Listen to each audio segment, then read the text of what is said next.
Fernando. Fernando.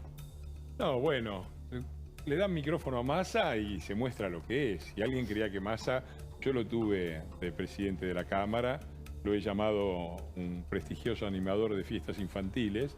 Pues. Y en cuanto le den un poquito de micrófono, vamos a descubrir un nuevo Alberto, porque además lo quieren proponer como el nuevo Alberto, ¿no? El nuevo peronista, moderado, republicano, que va a garantizar no sé qué cosa. Cristina lo está entrenando. Bueno, no me parece raro porque son el tipo de ensaladas que hacen estos muchachos que no les importa nada, porque hace no mucho Massa era el que le iba a poner presa a Cristina, ¿no? Bueno, lo primero es esto, esta sensación de amargura y de sentirme, de que me dé vergüenza, porque esto va a quedar en la historia. Es decir, no es que los uruguayos se van a olvidar. Se van a acordar que tuvimos un ministro de Economía que con total desprecio, el mismo día que se le escapaba el dólar a 380 y pico, se pone a tratar a los demás de ¿Desprecio es? Con desprecio. Superioridad moral, ¿no? Sí. Pareciera. Después hay otras cosas.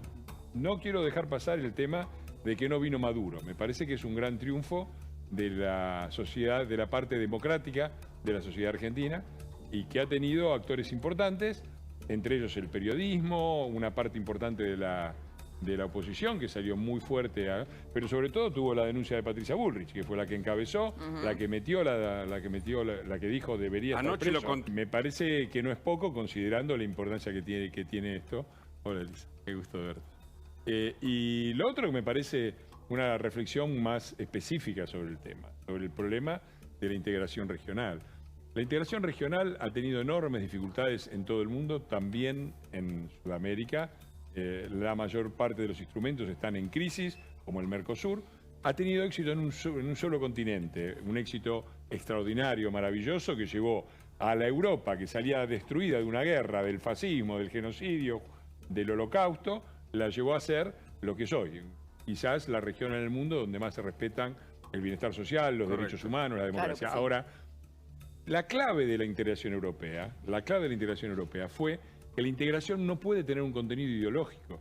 En la integración contribuyeron desde Spack, que era un socialdemócrata, de Gasperi, que era demócrata cristiano, Adenauer, demócrata cristiano, liberales, conservadores, porque no puede tener la simple razón por la que no puede ser ideológica es que los gobiernos cambian. Un día es un gobierno liberal, el otro día es uno conservador. ¿Se asustó Maduro, Fernando? ¿Por eso no vino?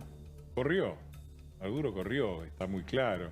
Y esto muestra también la devaluación de todas estas figuras tan tristes, ¿no? Porque uno puede pensar lo que quiera de Guevara. Yo he sido siempre muy crítico del Che Guevara, pero no se les puede reconocer el valor de enfrentar metralla en mano a fuerzas superiores. Ahora, son la parodia en realidad. Hay toda una declinación descendente de los atributos de un Guevara con todo lo contrario que puedo tener desde el punto de vista ideológico, a un Chávez, y de un Chávez a un Maduro. ¿De dónde termina esto? No lo sé, pero es muy llamativo, y es muy llamativo también porque se contrapone con esta mentalidad muy fuerte en el populismo de la necesidad del hombre fuerte, del líder, ¿no? Uno repasa a los grandes ídolos del progresismo y del pensamiento supuestamente progresista argentino, el pensamiento progre, lo digo bien entre comillas porque progresistas no tienen nada, y lo único que encuentra son militares, el general Perón, con el coronel Chávez, el comandante Fidel Castro, el comandante Che Guevara, hasta Evita, que era odiada y despreciada en las Fuerzas Armadas, le tuvieron que inventar un grado militar, Evita capitana. Entonces, es verdad. Esta mentalidad... Bueno, Cuba, patria o muerte, ¿no? Por eso las nuevas generaciones hablan de patria o vida. Es que hay ahí una raíz, para mí, histórica muy fuerte en toda Latinoamérica y en Argentina. Estoy justamente escribiendo sobre eso y charlando con eso, vamos a sacar un libro con Lori Sanata, que es el rol que ha tenido la espada cuando uno repasa la historia argentina. No encuentra más que militares en el poder, al principio, porque es un país que ha ido sistemáticamente de un conflicto a otro. Primero la conquista, después las invasiones inglesas, después la guerra de la independencia, después las guerras civiles. Es decir, lo único que hemos tenido es una estructura militar. Y cuando los militares que tienen Sí, una función digna. a ver, lo loco, si querés, es que el kirchnerismo se llena la boca, bueno, hablando, obviamente, en ese punto con razón, de la dictadura, de los desaparecidos, de los derechos humanos de la última dictadura. El problema son los militares metidos a hacer política, que es un campo, la política, y en particular la política democrática, tiene una lógica opuesta a la lógica militar. Porque cuando vos estás en un ejército, necesitas verticalidad, que te obedezcan rápidamente, que sigan tus órdenes. En la democracia es todo lo contrario, se basa en la horizontalidad, en la igualdad de los ciudadanos. Entonces, esa irrupción ha tenido en la historia argentina dos grandes nombres: el partido militar y el peronismo. Golpe de 1930 y golpe de 1943. Y las consecuencias se ven en esta mentalidad que todavía subsiste y que es un poco extendido a toda Latinoamérica, porque Maduro, Chávez, Castro, Guevara no son otra cosa que eso. Sí, incluso Ortega, ¿no? Y bueno, un proceso de integración regional virtuoso depende de dos cosas. En primer lugar, el hecho de que quienes se integran respeten un credo democrático, la cláusula democrática del Mercosur, por ejemplo. Venezuela está fuera por no cumplir con ese. Entonces, eso fue una condición. En Europa fue muy llamativo. Todo el sur de Europa tenía problemas de golpes de Estado recurrentes. El tejerazo en España fue pocos años antes de la integración a la Unión Europea. Una vez integrado, no se habló más. Es decir, la integración regional tiene un componente poderoso de democratización, pero tiene que respetar una cláusula democrática, que quienes se integran sean democráticas. Acá eso no se respeta en la CELAC, que es un foro ideológico, y que tiene... Pero es interesante que estas voces disonan... Pero además es muy significativo, y no quiero dejar de citarlo, lo que dice cuando empieza la conferencia Alberto Fernández. Todos los gobernantes que están aquí presentes fueron elegidos democráticamente. Me están cargando. En Cuba, ¿no? ¿Desde cuándo hay elecciones democráticas en Cuba? Venezuela, Nicaragua, bueno, no, me parece que... Entonces, se da vuelta todo. Es decir, donde tiene que haber pluralismo, rige el contenido ideológico. Y donde tiene que haber democracia, rige el siga, miremos para otro lado. Entonces, el resultado es que es una integración regional que no avanza, que retrocede y que no tiene ningún resultado. La democracia está en peligro. Hay una derecha fascista, recalcitrante, que la amenaza, que es, obviamente, ustedes, Juntos por el Cambio. Él particularmente es de la derecha neofascista. Sí, está dentro de la derecha. A Alberto, no sé dónde estuvo él. Me parece que estaba con él, era superintendente de seguros de Menem, ¿no? Así que bueno. Pero no, a mí me interesa el punto. Primero es esta imbecilidad del embargo. Cuba no sufre ningún embargo, no está embargada. Estados Unidos tiene limitados ciertos comercios con él y nada más. Con el resto puede perfectamente. De hecho, sería bueno que mañana, ya que se reúne con Díaz-Canel, señor presidente, le pida que nos devuelva los 600 millones de dólares que en 1973 el gobierno de Cámpora, no sé si le suena el nombre Cámpora, le dio 600 millones de dólares a Cuba que todavía no pagaron. Con los intereses yo creo que inclusive es más que los fondos de Santa Cruz que se llevó Kirchner a Suiza. Así que, por favor, reclámele mañana en nombre de los argentinos porque no nos sobra la plata para financiar dictaduras. ¿Le habla al presidente? No sé si me escucha. Por ahí me escucha alguno del gobierno. Escucha La Nación Más, sí. Bien. Primera cosa. Segundo, no hay ningún embargo. Lo que hay es una contradicción enorme en decir que el problema de Latinoamérica y la pobreza latinoamericana es fruto del comercio con los países imperialistas como los Estados Unidos. Y después quejarse de que Estados Unidos no comercia con Cuba. ¿En qué quedamos? Pues viven en una contradicción tan aberrante y tan evidente que es increíble que estos argumentos subsistan a lo largo de la historia. Finalmente, ¿a qué llama derecha el presidente? Porque se llama a derecha, al arco político. En todos los países que han tenido un mínimo de éxito, ha habido alternancia entre derechas democráticas, izquierdas democráticas, alianzas de centro-izquierda y centro-derecha democrática, y la derecha es un sector político que tiene absolutamente los mismos derechos a participar de las elecciones y la alternancia democrática, que está para eso, con la izquierda, porque si no, creamos una dictadura de izquierda donde el resto no pueda participar. Primera cosa. Ahora, si lo que llama él como derecha en forma despectiva es un orden militar, autoritario, verticalista, corporativo, me parece que el partido del presidente, el peronismo, junta todas esas condiciones de lo que él llama derecha. Porque nació de un golpe militar en el 43, porque tiene una mentalidad vertical de sometimiento a un líder, porque representa a todos los sectores corporativos de la Argentina y los menos democráticos, y porque la única forma de entender el poder que tienen es el poder solamente del Poder Ejecutivo, y la justicia es una enemiga, el periodismo es enemigo y la oposición es enemiga, como bien decía Elisa, hasta el punto de que cometemos el ridículo de denunciar al propio país y a la oposición, a la justicia y al periodismo del propio país en un foro internacional como es el Consejo de Derechos Humanos. Bueno, él asocia, Fernando, asocia a Bolsonaro con Macri, ¿no? Él dice, bueno, esta derecha recalcitrante, Bolsonaro es igual a Macri. Bueno, a ver, Macri ha sido presidente de la Argentina y como tal se ha reunido con todos. Yo lo he visto, por ejemplo, me dicen con Trump, también se lo asocia, me parece, también con Obama, ¿no? Con Obama vino acá. Lo que pasa es que los muchachos estaban muy entretenidos. Mientras Obama bailaba con Mora Godoy, miraban mucho a Mora Godoy, pero claro, el que estaba al lado de Mora Godoy, acá era Obama. Entonces, un presidente tiene... Y acá hay una objeción que se ha planteado, y si me dan un segundito me gustaría explicarla rápidamente, porque nos dicen, en el G20 también vinieron dictadores. Dictadores como los chinos, como vino también Putin, etc. Muy bien, perfecto.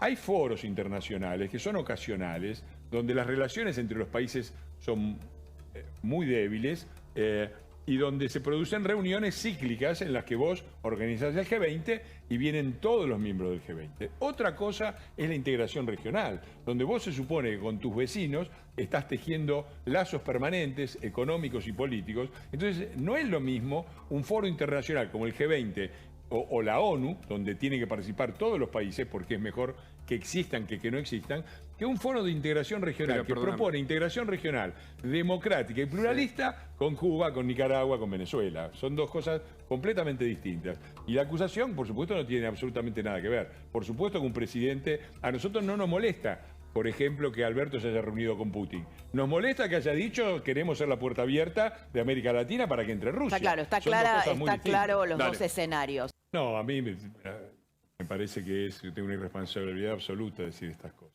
Primero, decir que Macri endeudó en 47.000 millones de dólares. Cualquiera que puede, invito a los oyentes, lo pueden entrar en la página oficial sobre la deuda bruta argentina. Desde el momento en que entra el crédito del FMI hasta el momento que termina nuestro gobierno, la deuda no solo no sube, sino que baja.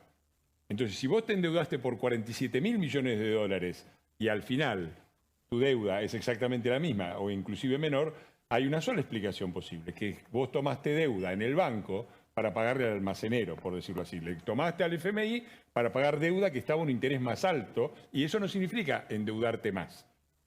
La deuda que aumentó, y eso sí se puede decir, el aumento total de la deuda en 4 años de gobierno fue de 70.000 millones de dólares. Simplemente para pagar el déficit fiscal que nos dejaron, se necesitaban 140.000 millones de dólares. Porque como nosotros lo bajamos prácticamente a cero, llevamos el primario de 5 puntos a 0,41, entonces se necesitó la mitad, que fueron 70.000 millones de dólares. Y el préstamo del FMI fue a pagar deuda que estaba colocada a una tasa mayor. Decir que fue un aumento de la deuda por parte de Macri me parece irresponsable. Segunda cosa, decir que Macri Massa está haciendo lo mismo que nosotros me parece una responsabilidad mayor. Nosotros recibimos un déficit fiscal de 7 puntos, dejamos la mitad, ya estamos de nuevo para arriba. Recibimos déficit primario, 5 puntos, dejamos equilibrio, 0,41, ya estamos para arriba de nuevo. Teníamos 16.000 millones de dólares de superávit comercial con la soja a 300 y algo. Y ahora estamos sin $1 en el Banco Central, liquidados. Nosotros dejamos 12.000 millones de dólares, estamos en cero. Y desde el punto de vista del balance comercial, nosotros, como te decía, teníamos positivo 16.000 millones de dólares con la soja 350, hoy la soja está en 550, ponele, y estamos sin $1. Entonces, lo que hicimos nosotros fue una enorme corrección macroeconómica para todas las distorsiones monstruosas que nos dejaron. Déficit fiscal, déficit energético, déficit comercial, reservas en el Banco Central, que eran prácticamente cero, para corregirlas. Y lo que hizo este gobierno con Massa fue liquidar todos los colchones, pasar de nuevo a déficit, para dejarnos la bomba de tiempo. Sí. Dejarnos nuevamente la bomba de tiempo. Decir que las dos políticas fueron la misma. Dos miradas completamente diferentes. Bueno, Fernando te quiere hacer una acotación. No, lo primero que me llama la atención es que se hagan semejantes afirmaciones de todos son adjetivos, enormes, cifras, ni una. Yo te doy las cifras. Perdóneme, no era que vos no interrumpías, perdón, no era que vos no interrumpías. Ahora me toca hablar a mí. Ahora me toca hablar a mí. Hubo déficit en el gobierno de Macri. Bueno, ordenémonos porque si no, no se entiende. Ni una cifra, ni una cifra. Y es mentira lo que decís que recién se redujo el déficit fiscal sobre el final. Sistemáticamente se bajó un punto el déficit fiscal y un punto el gasto fiscal. Todos los años, prácticamente todos los años, con pequeñas alteraciones, pero siempre se bajó el déficit fiscal. Y de hecho, bajó el déficit fiscal a más de 7 puntos, que es lo que nos dejaron, que era una bomba de tiempo, porque la Argentina tuvo un déficit fiscal superior a 7 puntos. ¿Sabés cuándo? En el Rodrigazo, en la caída de la tablita de Martínez de Oz, después Malvinas, en el 1989 y en el 2001. Ese es el déficit fiscal que nos dijeron. Y lo reducimos a la mitad, en situaciones muy difíciles, donde al mismo tiempo teníamos una situación de pobreza muy alta, muy bajo poder político, entonces es muy fácil hablar sin cifras y sin considerar el panorama político. Ahora, si la observación es que deberíamos haberlo hecho más rápido, ¿estamos de acuerdo? No lo digo yo, lo dice el propio Macri. Si la observación es que deberíamos haberlo hecho más profundamente, ¿estamos de acuerdo? No lo digo yo, lo dice Macri. Ahora, decir que es todo lo mismo es trabajar simplemente para estos delincuentes que están llevando a la Argentina a un caos completo. Entonces, me parece que en este todo lo mismo hay mucha agua, sobre todo cuando se hace con mucho adjetivo lo que pasa y con poco dato, porque dato mata relato. Breve que tenemos otro tema. Vamos a tomar una sola de déficit fiscal. El kirchnerismo recibió superávit fiscal, superávit comercial, le duplicaron los precios de las exportaciones en pocos años, tenían un cambio competitivo que también le dejó Dualde, qué sé yo, y dejaron déficit de todo tipo.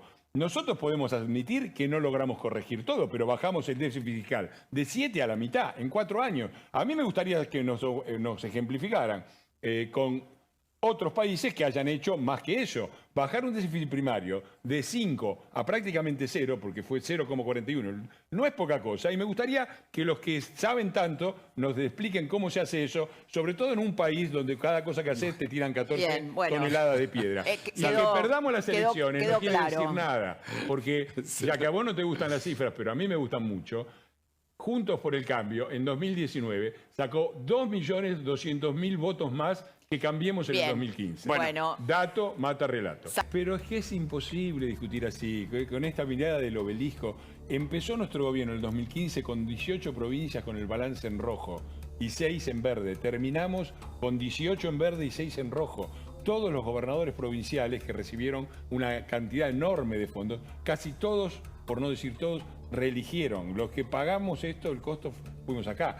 Y volviendo a Massa, y cierro con la cumbre, ya que estamos con la cumbre, la noticia que pasa desapercibida es que Brasil financia las exportaciones para acá, es decir, Argentina no tiene que pagar las importaciones a Brasil hasta el 2024. ¿Sabés quién no paga? El gobierno kirchnerista. ¿Sabés quién va a tener que pagar? Nosotros de nuevo. Otra vez la bomba de tiempo, pero para algunos somos todo lo mismo. Gracias, Fernando Iglesias.